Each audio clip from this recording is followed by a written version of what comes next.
Sa isang babae patay ng maaksidente ang sinasakyang jeep sa Quezon at isang lalaki sa Palawan sinilaban ang sarili. Nagbabalik si Bien Manalo sa report. Patay ang isang matandang babae habang sugatan ang 26 na individual matapos aksidenteng mahulog ang pampasaherong jeep mula sa pataas na lugar sa San Francisco, Quezon. Ayon sa investigasyon ng mga pulis, binabaybay ng jeep ang kahabaan ng National Highway ng San Andres, San Francisco nang mawalan ito ng preno. Sinilaban ng isang 33 taong gulang lalaki ang kanyang sarili sa Batarasa, Palawan. Kwento ng isang saksi, kumuha ng isang galong gasolina ang lalaki, ibinuho sa kanyang katawan at saka sinindihan. Kalaunan ay pinatay din ng lalaki ang apoy sa kanyang katawan sa pamamagitan ng pagtalon sa tubigan.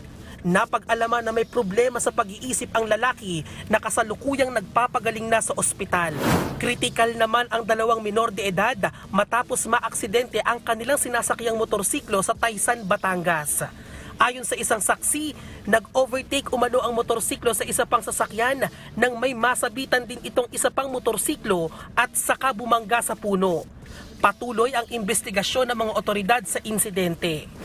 Nasagip ng 48th Infantry Battalion ng Philippine Army ang isang sugatang miyembro ng New People's Army sa Quezon, Bukidnon.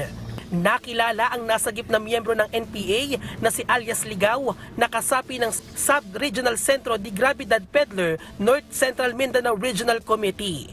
Napag-alaman na may mga tama ng bala ng baril sa binti at hita si alias Ligaw. Nasa kustodiya na ng mga otoridad si alias Ligaw. Bien Manalo para sa Morning Show ng Bayan, Rise and Shine, Pilipinas.